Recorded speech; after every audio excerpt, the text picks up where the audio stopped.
de ensino e aprendizagem da área educacional defendem que uma pessoa ou um aluno realmente apropria-se de um novo conhecimento quando, de fato, ele passa a ter um sentido real em sua vida. Os novos conteúdos ensinados precisam ter objetivos bem definidos, fazendo ligação com a vivência do estudante. Um aluno pode ter dificuldade de enxergar a utilidade da fórmula matemática de Bhaskara, sendo que ele sonha em ser um músico. Por este ponto de vista, parece realmente não fazer nenhum sentido conhecer tal fórmula. Este é um dos grandes desafios de um professor: mostrar para o aluno a importância e a utilidade de um conteúdo específico para a sua formação. A lei de Deus e a graça são temas polêmicos no meio cristão. Alguns defendem que uma coisa não tem ligação com a outra ou não depende da outra. Assim surgem questionamentos. Somos salvos pela lei ou pela graça? Se somos salvos pela lei, qual é o papel da graça? E se somos salvos pela graça, para que serve a lei? Neste estudo sobre a lei e a graça, permita que os ensinamentos de Deus façam sentido em sua vida.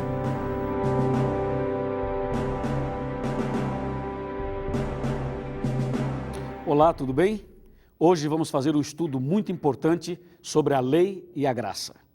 Até o estudo anterior, analisamos os 10 mandamentos e também as bênçãos da lei.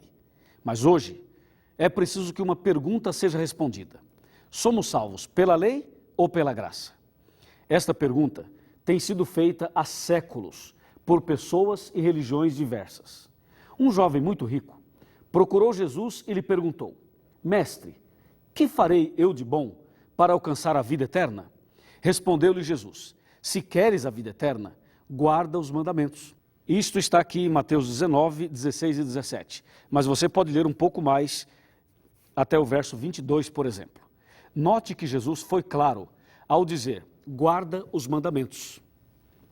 O carcereiro perguntou a Paulo e Silas: Senhores, que devo fazer para que eu seja salvo?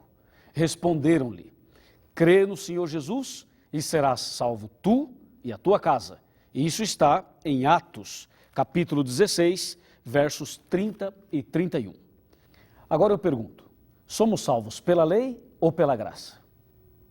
Muitas pessoas se apegam à passagem como Atos 16 para tentar dizer que a salvação é pela graça e que a lei foi abolida. Outros se firmam no texto de Mateus 16 para afirmar que a salvação é pela lei. Na Bíblia encontramos textos para todos os gostos e também para defender ideias humanas. Porém, a palavra de Deus deve ser examinada usando o princípio do texto dentro do contexto. Agora vamos ler uma passagem da Escritura Sagrada que aparentemente fala contra a lei e em favor da graça. O texto diz assim: o pecado não terá domínio sobre vós, pois não estáis debaixo da lei, e sim da graça. O texto é Romanos, capítulo 6, verso 14. Nesse texto, Deus está nos ensinando uma grande verdade. Ele diz que o pecado não terá domínio sobre os servos de Deus. É preciso perguntar agora: o que é pecado? E a resposta é bíblica. E a Bíblia diz que pecado é a transgressão da lei. Outra pergunta: quem está debaixo da lei? O que obedece ou quem desobedece? Com certeza, aquele que desobedece. Por exemplo, a lei diz: não matarás. Se alguém matar, será preso e estará debaixo da lei. E mais, a lei diz que devemos parar o carro quando o sinal do semáforo estiver vermelho. Se alguém passar mesmo assim, estará quebrando a lei. Vai levar uma multa e por isso estará debaixo da lei. Entendeu? Notemos a maravilha desse texto de Romanos. Deus diz que não estamos debaixo da lei, ou seja, não vivemos transgredindo a santa lei de Deus. Portanto, não estamos debaixo da lei, e sim em conformidade com a lei e de acordo com os mandamentos de Deus. O texto ainda diz que estamos debaixo da graça. E agora sim, todos nós precisamos da graça de Deus. Pense comigo: você é pecador? É pecadora? Qual é o salário do pecado? Você sabe a resposta? Se o salário do pecado é a morte, como diz a Bíblia, eu pergunto: Por que você não morreu ainda? Com certeza é pela graça. A misericórdia de Deus é a razão de não sermos consumidos. A pergunta continua: somos salvos pela lei ou pela graça? Vejamos agora a resposta definitiva na palavra de Deus. Abra sua Bíblia em Efésios 2, versos 8 e 9. E vamos ouvir o que Deus diz. Está escrito: pela graça sois salvos mediante a fé. E isto não vem de vós, é dom de Deus, não de obras, para que ninguém se glorie. Finalmente, podemos afirmar que a salvação é pela graça. E se a salvação é pela graça, a lei foi abolida? Sim ou não? Para que serve a lei? A santa lei serve de espelho e mostra a real situação daquele que se olha no espelho de Deus, os mandamentos. O espelho apenas mostra as manchas, mas não pode tirá-las.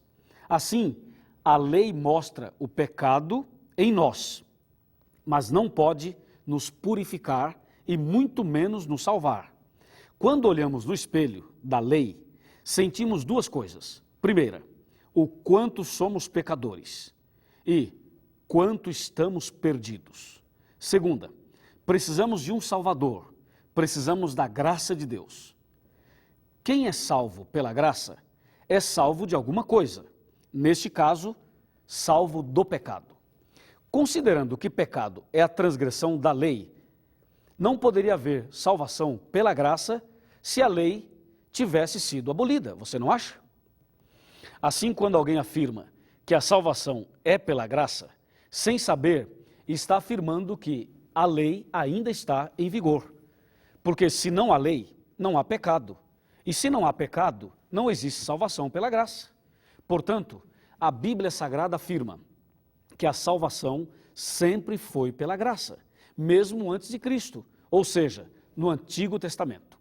Nós, adventistas do sétimo dia, acreditamos que a salvação é pela graça. Acreditamos também que os cristãos devem obedecer aos 10 mandamentos pela graça de Deus. Considere isto: a luz brilha não para ser luz, e sim porque é uma luz. A laranjeira produz laranja não para ser laranjeira, e sim porque é uma laranjeira. O cristão guarda a lei não para ser cristão, e sim porque é cristão. Guardamos a lei não para sermos salvos, e sim porque já estamos salvos em Jesus Cristo. Que maravilha! Depois de entender bem melhor este tema, você está em condições de tomar uma decisão hoje.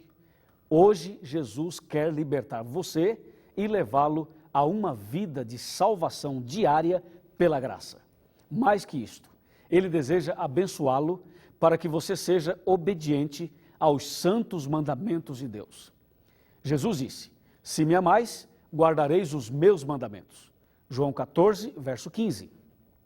Bem-aventurado o homem que tem prazer na lei do Senhor, e na sua lei medita de dia e de noite. Salmo 1, versos 1 e 2. Receba agora a graça de Deus e seja feliz. Não importa qual seja o seu problema, Deus tem uma bênção especial para você hoje. Ele quer lhe dar libertação do pecado e poder para vencer. Esse é o desejo do seu coração? Então lhe convido a orar comigo. Esta oração é para que Deus nos dê a sua graça, nos dê o seu poder, para sermos fiéis aos mandamentos dele, pela graça. Oremos. Senhor nosso Deus, louvado seja o teu nome, porque a graça do Senhor é mais forte e mais poderosa que o pecado. A lei é uma bênção, porque ela mostra a nossa condição e nos faz sentir necessidade de um Salvador. Então agora, eu quero rogar uma bênção especial para esta pessoa que ora comigo, que precisa de uma libertação, que precisa obedecer os teus mandamentos. Que a tua graça se faça presente na vida dela, na vida dele, com a certeza que estás nos ouvindo, com a certeza da tua bênção, com a certeza da manifestação da tua graça, com a certeza de que a partir de hoje vamos ser fiéis aos teus mandamentos nós te agradecemos agora, em nome do Senhor Jesus. Amém.